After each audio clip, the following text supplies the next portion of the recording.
அனைவருக்கும் வணக்கம். இன்னைக்கு ஜனவரி 8, 2024 திங்கட்கிழமை. தினமணியில் இருக்கிற முக்கியமான நியூஸஸ் என்னென்னு பார்ப்போம்.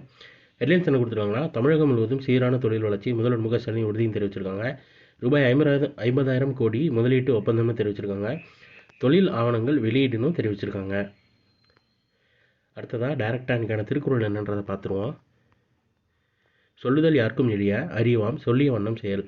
இச்செயலை இவ்வாறு செய்து முடிக்கலாம் என்று சொல்லுதல் எவருக்கும் எளியனவாம். சொல்லியபடி செய்தி முடித்தல் அரியணவாம்னு வினைத்திற்பம்ன்ற அதிகாரத்தில் திருவள்ளுவர் சொல்லியிருக்காரு.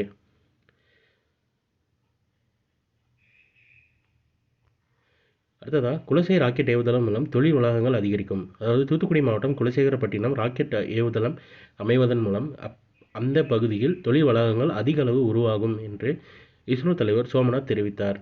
உலக முதலீட்டாளர் மாநாட்டில் வான்வெளி மற்றும் பாதுகாப்புத்துறை தொடர்பான கருத்தரங்கமும் நடைபெற்றது. அதில் இந்த மாதிரி கருத்து சொல்லியிருக்காங்க.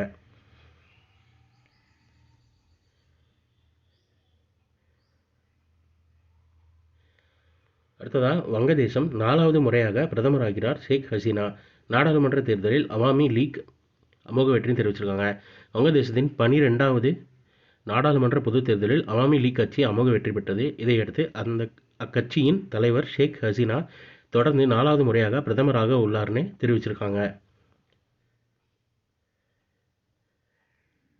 கார்கில் ஓடுதளத்தில் முதல் முறையாக இரவில் தரையிறங்கிய விமானமும் தெரிவிச்சிருக்காங்க. பாகிஸ்தானுடனான எல்லை கட்டுப்பாட்டு கோடு, அதாவது எல்ஓசின்னு சொல்லுவாங்க. அந்த எல்ஓசிக்கு அப்ரிவேஷன் தெரிஞ்சால் கீழே கமெண்ட்டில் சொல்லுங்கள். அந்த எல்ஓசிக்கு அருகே உயரமான மலைப்பகுதியில் அமைந்த இந்திய விமானப்படையின் C-130J போக்குவரத்து விமானம் முதல் முறையாக இரவில் தரையிறக்கப்பட்டதுன்னு தெரிவிச்சிருக்காங்க. இந்த மாதிரி முதல் முறை அப்படின்ற மாதிரி கொடுத்தாங்கன்னா அது என்ன நியூஸாக இருந்தாலும், அதாவது கரண்ட் அஃபேர் ரிலேட்டடாக நம்ம எக்ஸாம் ரிலேட்டடாக இருக்கிற நியூஸஸில் முதல் முறையான்னு கொடுத்துருந்தா அதை கண்டிப்பாக பார்த்து வச்சுக்கோங்க. நீரில் மிதக்கும் சூரிய மின் தகடுகள். மத்திய பிரதேசத்தில் விரைவில் 278 மெகாவாட் உற்பத்தின்னு தெரிவிச்சிருக்காங்க. உலகிலேயே மிகப்பெரிய சூரிய மின் திட்டம்னு கொடுத்துருக்காங்க பாருங்கள். ஆந்திரம் உள்ளிட்ட சில மாநிலங்களில் நீரில் மிதக்கும் சூரிய ஒளி மின் உற்பத்தி நிலையம் ஏற்கனவே செயல்பாட்டில் உள்ளது. எனினும் மத்திய பிரதேசம் நர்மதை நதியின் நீர்த்தேக்கத்தில் ஓம்காரேஸ்வர் பகுதியில் தண்ணீர் மீது மொத்தம் 600 மெகாவாட் சூரிய ஒளி மின் உற்பத்தி செய்யும் உலகிலேயே மிகப்பெரிய நிலையம் அமைக்கப்பட்டு வருகிறதுன்னு குறிப்பிடத்தக்கதுன்னு தெரிவிச்சிருக்காங்க. அது இப்போதைக்கு ரெடி ஆகிக்கிட்டு இருக்குது. ஃபுல்லாக ரெடி ஆனதுக்கப்புறம் எலாபரேட்டாக எவ்வளோ என்ன ஏதுன்ற நியூஸை போடுவாங்க.